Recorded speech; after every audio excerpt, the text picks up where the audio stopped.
আসসালামু আলাইকুম। আজকের ভিডিওর মাধ্যমে ফেসবুক সম্পর্কে কিছু অপ্রিয় সত্য আপনাদের সামনে তুলে ধরতে চলেছি এবং যারা ফেসবুকে দীর্ঘদিন কাজ করতে চান তাদের জন্য কিন্তু ভিডিওটা অনেক হেল্পফুল হবে। তো বিস্তারিত জানার জন্য আমরা ফেসবুক অ্যাপসটা ওপেন করে নিব। ওপেন করার পর আমরা একবার রিফ্রেশ করার পর এখান থেকে আমাদের ফেসবুক যে প্রোফাইলটা আছে প্রোফাইলে চলে আসব।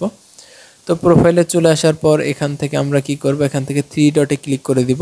তো থ্রি ডটে ক্লিক করার পর এখান থেকে আমরা প্রোফাইল স্ট্যাটাস অথবা পেজ স্ট্যাটাসে ক্লিক করে দিব। যাদের প্রোফাইল তাদের ক্ষেত্রে প্রোফাইল স্ট্যাটাস, আমার যেহেতু পেজ আমার পেজ স্ট্যাটাস শো করতেছে, তো আমি এখানে পেজ স্ট্যাটাসে ক্লিক করে দিব। পেজ স্ট্যাটাসে ক্লিক করার পর এখানে দেখতে পাচ্ছেন আমার কিন্তু পেজের স্ট্যাটাসটা গ্রিন টিক আছে, অর্থাৎ আমার পেজে কোনো প্রকার সমস্যা নেই। কিন্তু আজকের ভিডিওর মাধ্যমে আমি দেখাবো যে আমার এই পেজটায় কোনো একটা ভুলের কারণে গত 1 বছর থেকে যে আমার মনিটাইজেশন সেটা কিন্তু লিমিটেড করে দেওয়া হয়েছে। তো আমি যদি আবারও এটা মার্ক করে দেখাই, তো আমার কিন্তু মনিটাইজেশনটা লিমিটেড করে দেওয়া আছে, অর্থাৎ আমার মনিটাইজেশনটা রেস্ট্রিক্টেড করা আছে। তো এই ভিডিওর মাধ্যমে বিষয়টা ক্লিয়ার করে দিব। তারপর আমরা যদি ব্যাক করে চলে আসি, ব্যাক করে চলে আসার পর প্রফেশনাল ড্যাশবোর্ডে চলে আসব। তারপর স্ক্রল করে নিচে আসার পর এখান থেকে সি অলে ক্লিক করে দিব। সি অলে ক্লিক করে দেওয়ার পর এখান থেকে আবারও নিচে চলে আসলে এখানে দেখতে পারবেন আপনারা হচ্ছে পেজ রিকমেন্ডেশন। তো আমরা যদি আমাদের পেজের পেজ রিকমেন্ডেশনটা চেক করি, তো আমরা এখান থেকে পেজ রিকমেন্ডেশনে ক্লিক করে দিব। তো পেজ রিকমেন্ডেশনে ক্লিক করার পর দেখতে পাচ্ছেন আমার পেজটা কিন্তু রিকমেন্ডেবল, এখানে দেখাচ্ছে রিকমেন্ডেবল এবং আমার পেজে কিন্তু কোনো ধরনের কোনো সমস্যা নেই। তো আবারও যদি আমরা ব্যাক করে চলে আসি এবং আমরা যদি মনিটাইজেশনে চলে আসি, তো এখানে মনিটাইজেশনে আমরা কি করব, মনিটাইজেশনে ক্লিক করে দিব। তো মনিটাইজেশনে ক্লিক করে দিচ্ছি। ক্লিক করে দেওয়ার পর দেখতে পাচ্ছেন মনিটাইজেশনের কিন্তু অনেকগুলো সেটআপ কিন্তু আমার কমপ্লিট। তো আমি যদি এখান থেকে ইওর টুলে চলে আসি, ইওর টুলসে চলে আসার পর এখান থেকে কিন্তু আপনারা দেখতে পারবেন যে এখান থেকে স্টার সেটআপ কমপ্লিট করা আছে, অ্যাড অন রিলস কমপ্লিট করা আছে, পার্টনারশিপ অ্যাড কমপ্লিট করা আছে। তো আমি কি করব, এখান থেকে অ্যাড অন রিলসে ক্লিক করে দিব, যেটার মাধ্যমে আসলে রিলস ভিডিও থেকে ইনকাম হয়।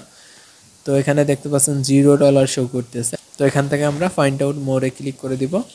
ফাইন্ড আউট মোরে ক্লিক করার পর এখানে দেখতে পাচ্ছেন যে আমি মার্ক করে দিচ্ছি your ability to earn is limited, অর্থাৎ আমার পেজের যে মনিটাইজেশনটা সেটা লিমিটেড করে দেওয়া হয়েছে।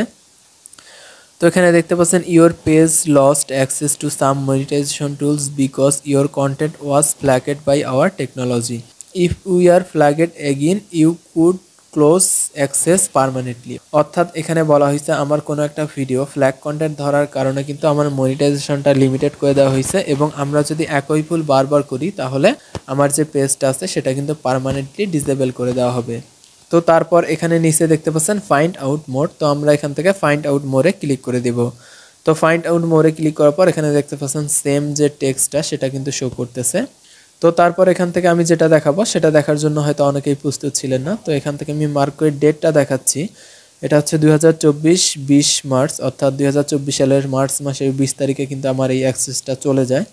তো তারপর যদি আমি আজকের ভিডিওর ডেটটা দেখাই, তো আজকে কিন্তু দেখতে পাচ্ছেন যে 2025 সালের মার্চ মাসের আজকে 5 তারিখ। তো 1 বছর থেকেই কিন্তু আমার এই মনিটাইজেশনটা ডিসেবল করে দেওয়া আছে। তো এর পিছনে আসলে কি কারণ ছিল, অর্থাৎ যে কারণে আমার পেজটা 1 বছর থেকে মনিটাইজেশনটা লিমিটেড করে দেওয়া হয় সেটাই কিন্তু আজকের ভিডিওর মাধ্যমে আপনাদের বলবো। তো যখন আমাদের পেজে কোনো পলিসি ইস্যু আসে তখন দেখা যায় যে আমাদের যে পেজ স্ট্যাটাস সেটা কিন্তু এখানে রেড ক্রস থাকে, তারপর যে রিকমেন্ডেশনটা সেটা কিন্তু নট রিকমেন্ডেবলে চলে যায়, আবার মনিটাইজেশনটা লিমিটেড করে দেয় অথবা রেস্ট্রিক্টেড করে দেয়।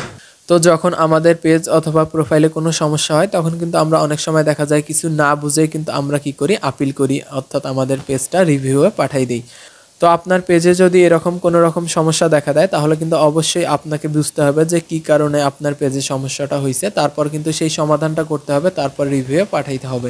এবং ওই সমস্যাটা সমাধান না করে ফেসবুকের কাছে যখন আপনি বারবার রিভিউ রিকোয়েস্ট করবেন এবং ফেসবুক যখন আপনার পেজটা রিভিউ করার পর বারবার একই সমস্যা ধরতে পারবে, তখন কিন্তু ফেসবুক যে আপনার পেজটা আছে পেজের সমস্যাটা ফিক্স করে রাখবে, অর্থাৎ আপনার পেজটার কিন্তু মনিটাইজেশনটা ব্যাক দিবে না। দেখা যাবে যে আপনার যে সমস্যাটা আছে সেটা কিন্তু বারবার শো করতেই থাকবে।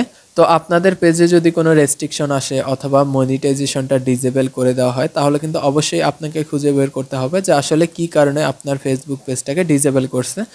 তো তারপর অবশ্যই আপনাকে আপনার প্রবলেমটা ফিক্স করতে হবে। আপনি যখন আপনার প্রবলেমটা ফিক্স করার পর ফেসবুকের কাছে রিভিউয়ের জন্য আবেদন করবেন, সেক্ষেত্রে ফেসবুক যখন রিভিউ করে দেখতে পারবে যে আপনার পেজে কোনো রকম সমস্যা নেই, সেক্ষেত্রে কিন্তু ফেসবুক যত তাড়াতাড়ি সম্ভব আপনার মনিটাইজেশনটা ফিরাই দিবে এবং আপনার পেজ থেকে রেস্ট্রিকশনটা তুলে নিবে। তো আশা করি বুঝাইতে পারছি। আজকের ভিডিওটা এখানেই শেষ করতেছি। আল্লাহ হাফেজ।